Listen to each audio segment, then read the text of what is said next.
Bonjour à tous, bonjour à toutes et bienvenue sur Eurotech TV dans votre émission À cœur ouvert. À cœur ouvert, c'est une émission que je présente en binôme avec Maman Denise. Maman Denise, bonjour. Bonjour Papa Jean. Alors Maman Denise, c'est toujours un grand plaisir de vous recevoir sur ce plateau pour parler un petit peu de la famille. De la famille, oui. Voilà, de la famille congolaise et de la famille en général, la famille africaine en général.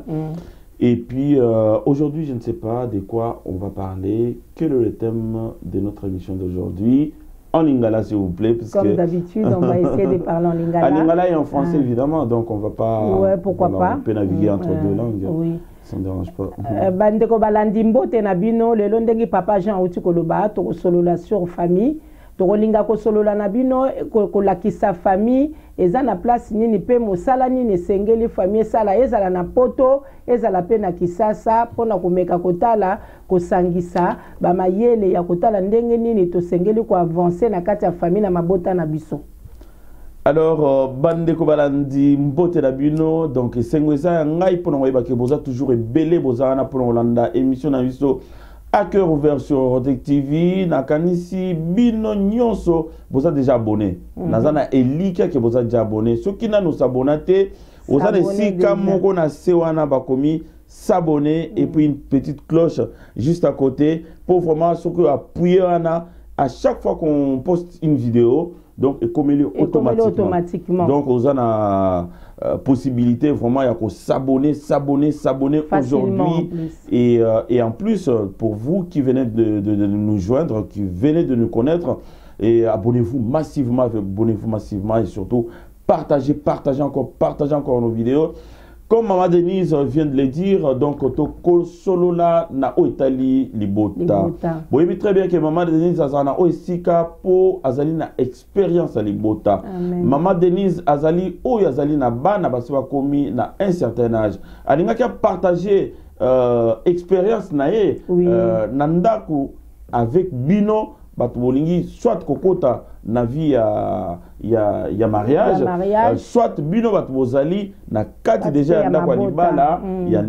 ya mabota mais bozana na moins difficulté face à bana ya ko préparer bana na avenir ya ko pesa bana sans sa responsabilité oyo ko permettre bango ba s'engager na kati ya vina ba potentiel ezala bana na biso to botia wa oyo to koki ko mema pe na kisasa pona pe ba kende pe kuna esengeli to mixer ba éducation wana mibale pour permettre biso to kende na bana na biso ata to memi bango na Afrique bazala na moya ko s'intégrer ata bazali na biso wa bazala pe na moya ko yeba esengeli ko tambola ndenge nini na vie donc na koyi ko loba ko bongisa ko kotisa bana na biso na kati ya vie.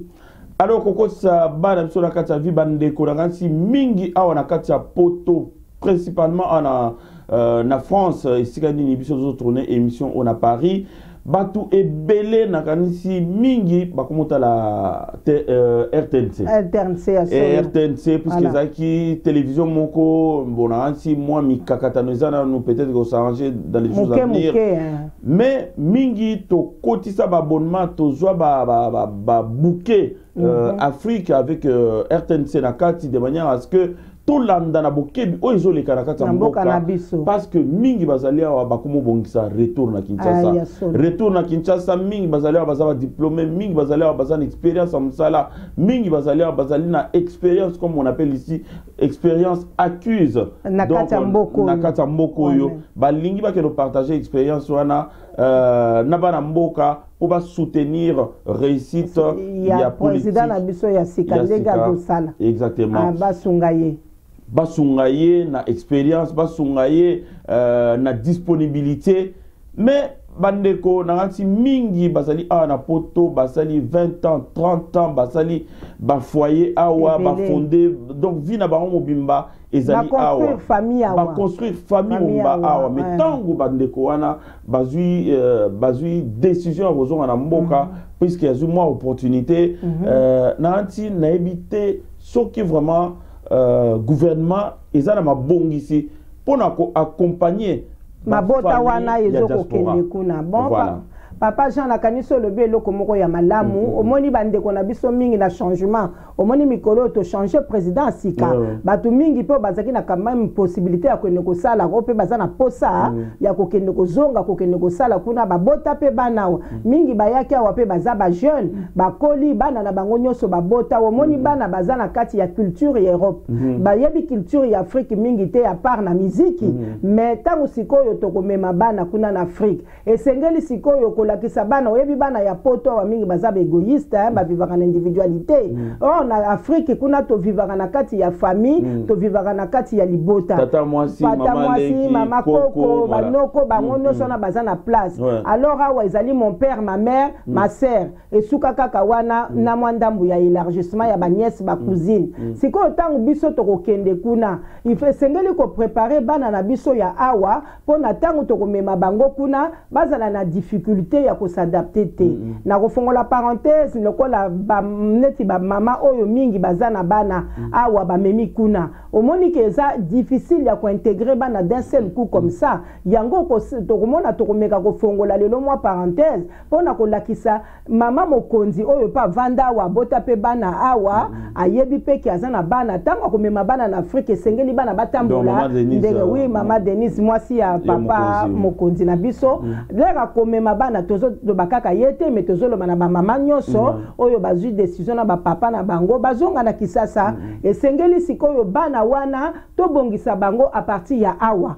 to lakisa ndenge nini to luka to pesa pe bango ba idée po basengi ba pesa ba idée ba meka ko luka politique moko social oyo koki ko émerger ko kotisa bana pe babotama na poto ba kende pe kuna bazala na mwa facilité ya ko adapter na kati ya mboka na biso na kanisa papa Jean Sorosa likama koloba bakisa mais likama koloba ezali que pour vraiment ko koma na kati ya l'objectif wana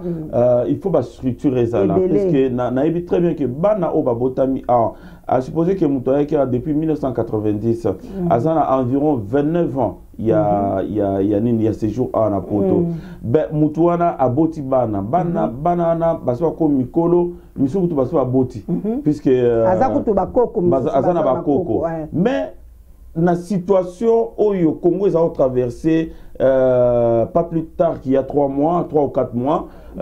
mingi batikala onyatakinti bana bakenda ko même pas pour ça au Kinshasa non même pas pour ça tant aux la banzela aux la bangungi aux la mutungisi aux na aéroport mutungisi aux na bakanta banzela aux mona et puis bazo l'acception bino boye bien très bien que ba image au bazo balancer biso na ba internet au bazo balancer biso na ba télévision awa ezaika image ya ba policier bazo boto la batu bambongo ko bazo boto la batu ba portable bazo boto la batu ba portefeuille bazo beta batu ezo pesa ko banga na bana ya mboka na biso pona bakoka ko kende na mboka na biso te ozo ko comprendre papa ja donc na kati sikoyo ya moma wana bana batikala na ko banga wana sikoyo bana wana lelo biso ba boti to ndimi to zonga kuna esengeli sikoyo to lakisa bango ke mboka na biso eloko lito c'est pas grave mboka na biso esengeli to tambola na kati ya ndenge nini ko lakisa bana na biso intégration nango eza ndenge nini ko pesa bango confiance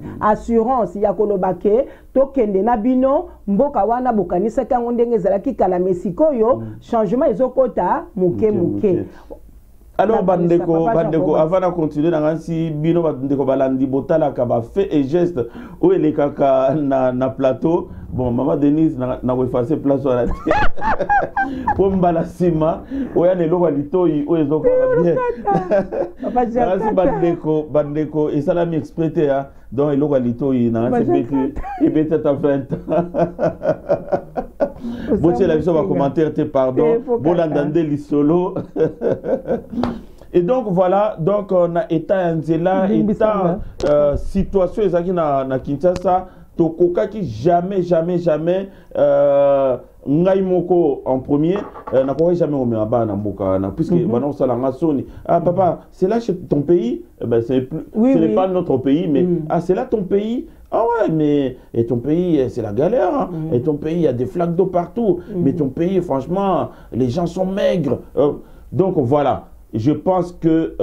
Ndeko Nakanisi, Bino Batouolanda Biso, Bino Bakonjamboka, beaucoup penser beaucoup penser un petit peu na bana na biso oyo bazali ah o bazana posa puisque bana ebele pe bazotala na classe ba ça vous n'êtes pas d'ici. Oui, vous n'êtes pas d'ici. Oh non non, moi je suis français, je suis né ici. Oui, tu es français mais tu n'es pas d'origine. Tu n'es pas français de souche. Voilà. Donc tout ça moi na comment ah mais kasi ngai mboka na ngai za wapi. Na kotala na botama wapi mboka na ngape za wapi. Tango siko to komema bana wana kuna. Tango to kokoma na bango kuna moni bana bakozala dépaysé parce que fonctionnement ya awana ya kuna biloko nyoso weza organiser.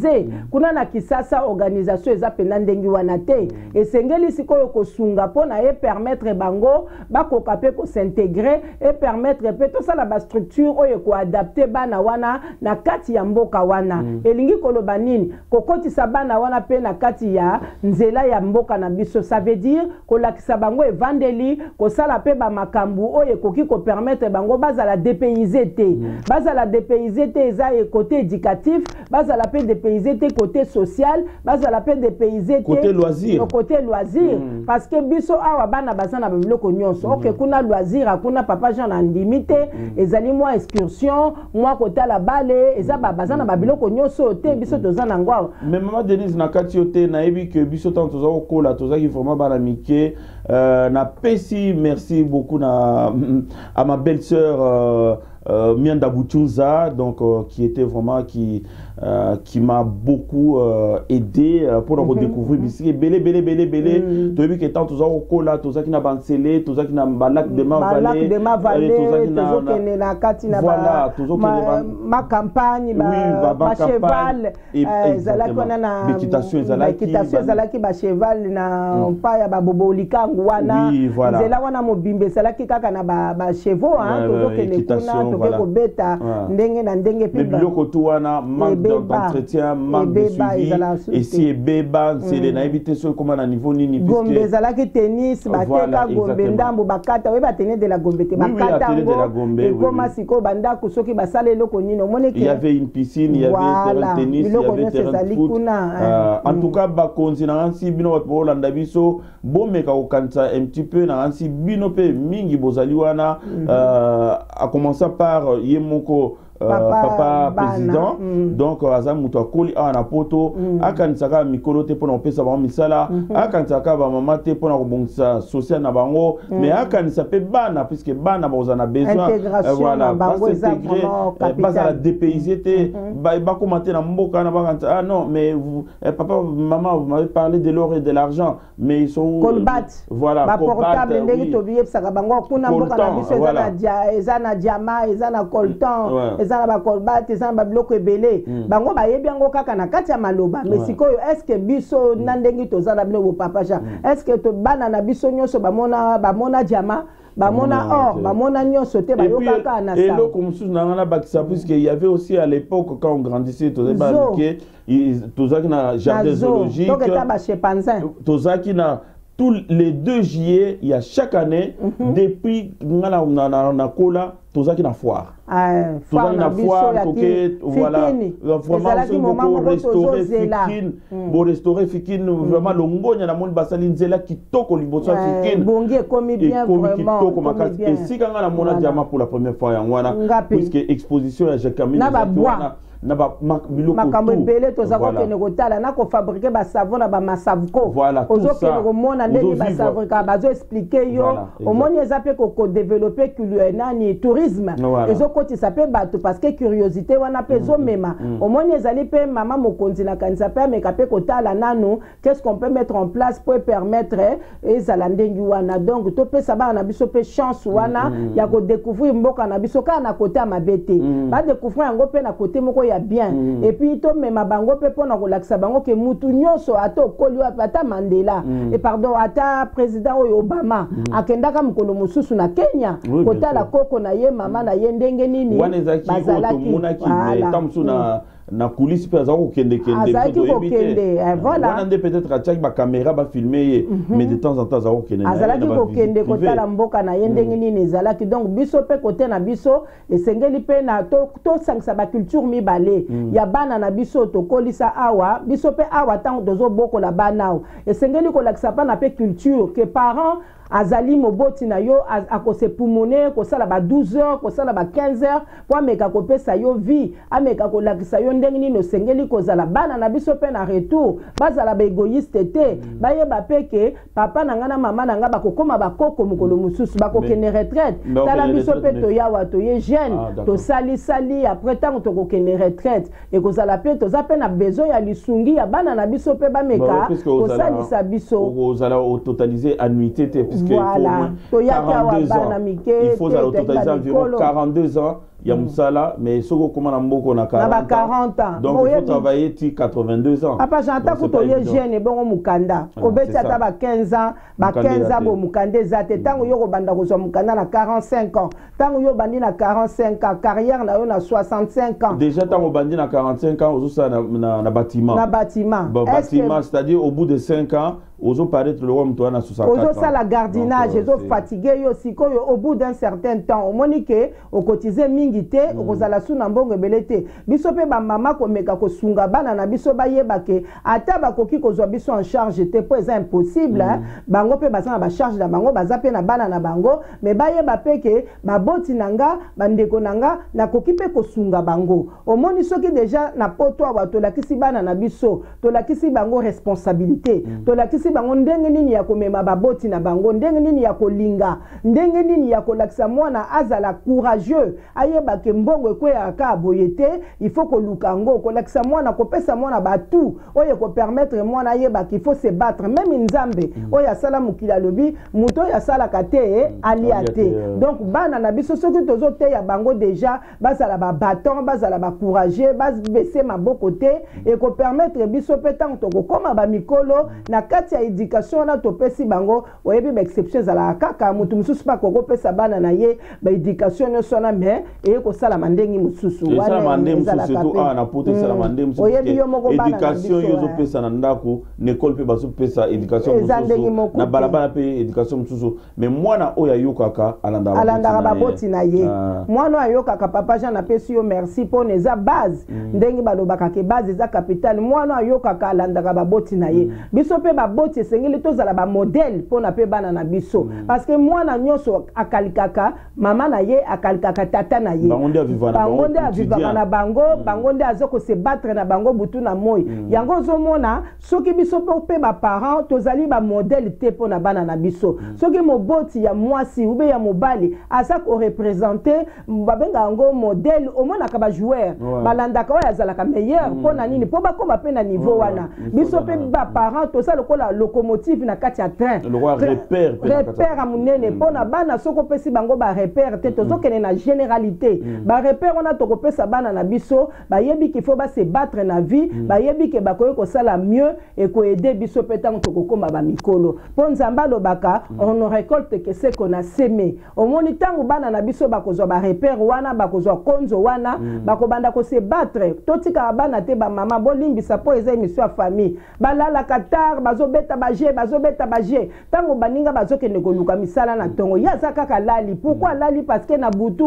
alala kité il faut ko motiver bana ko pesa bango sans sa responsabilité tango pe biso ba boti oyo to décider siko ko kende na mboka na bana omoni siko ke bana na biso na soki to formaki bango awa mboka na biso pe ezalité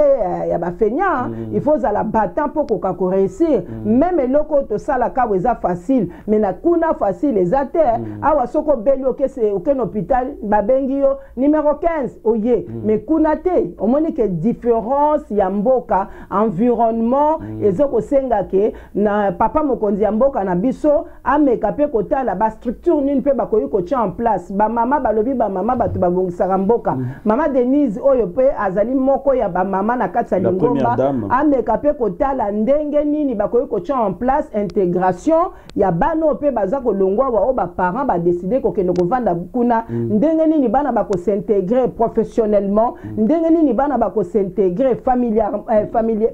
familièrement ndenge nini bana bako s'intégrer na ndenge pe ya ba loisir kutu to chango na sima to chamingi na scolarité na famille et puis ba loisir to chango pe na sima te maman puisque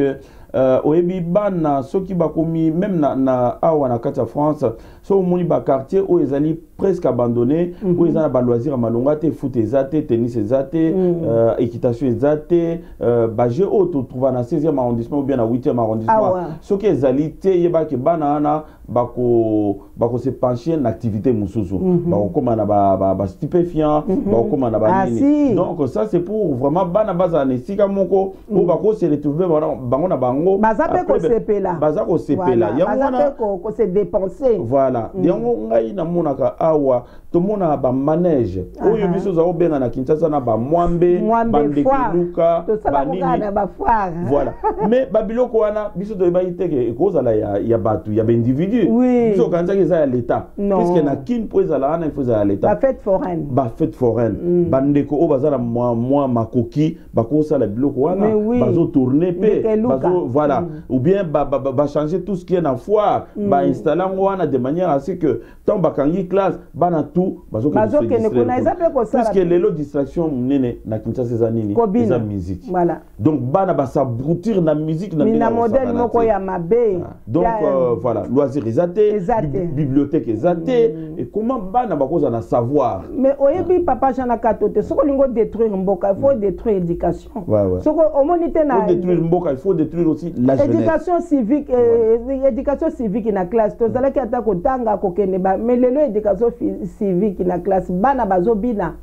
animation omoni bana ba 5 à 6 ans leur a la sport bana bazola kisabango kobina mais c'est très grave donc ils ont permettre te bana wana ba kende liboso avenir na bango ezali complètement ya kobeba yangwana hypothèque papa yangwana to kosenga pe na bandeko yo bakekuna oyo pe ba memi mabota ba mama na biso papa na biso bomeka kote la biso na likamana pona pe ko intégrer bano ba uti awa ba koma pe ko s'adapter kuna ba mona pe que effectivement même si décalage ezali mais décalage fossé ngo ezala munene mingi mais yeba ke loko wana soki ba mettre en place on a pe mterotinda ke bato bazali o batanga classe o ba monaka moi le meilleur o baza puisque mingi tozali ba classe moyenne alors ba classe moyenne a oloba nini il y a tout chez moi et l'on na offendre la awa so aza bien logé aza na ba loisir pour na bana puisque on kipeka emote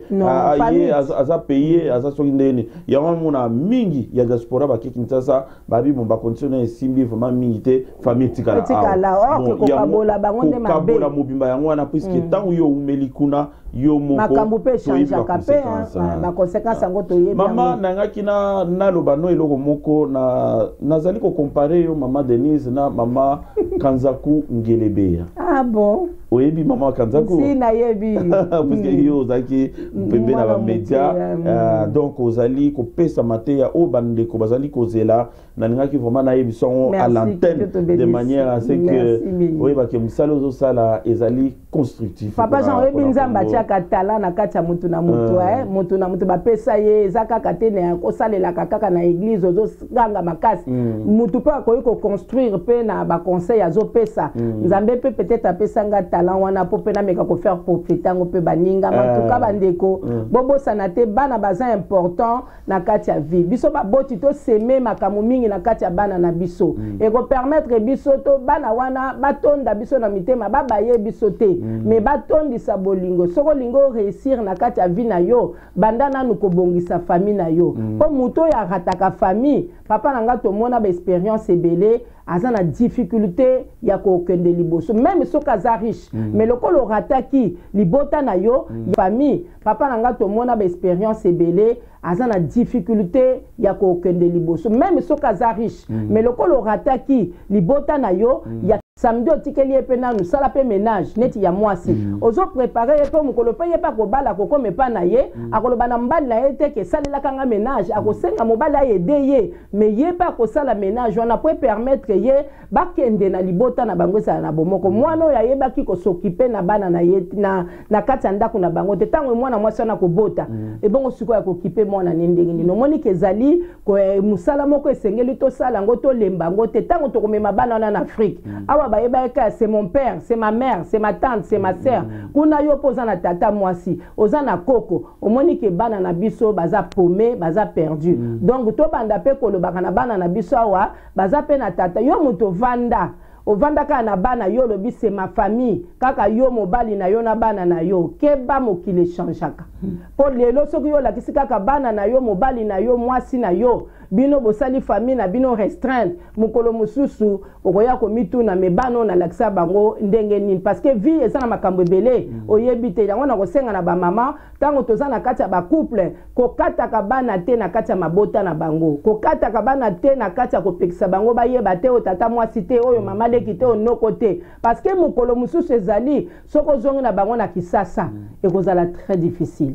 Mais yeba que ndeko likamwana ezalika ka na kati ya nini te même basala nzambe babetelanga lisolo moko musale na nzambe moko azali awa na kati ya France bon azalaki une église munene église panzana mais nakansi na kati ya église pe songi eza ya kosaka na ezala mingi papa Jean na yebi soki songi eutie pa bandimité hein songi eutie pa ya basali na nzambe likolo ozomona c'est très grave mais bon lisolo na to beta on a bémission mususu oye bongisami donc o ezali peut-être ya famille mais vraiment maman ezalaki vraiment plaisir munene pona koyoka oyo touti kolobana oisika pona bandeko oyo bazui décision ozonga na mboka oyo bazali déjà kuna ndenge nini bakoki kotambola na kati ya mboka ndenge bakoki soutenir voilà puisque yeba que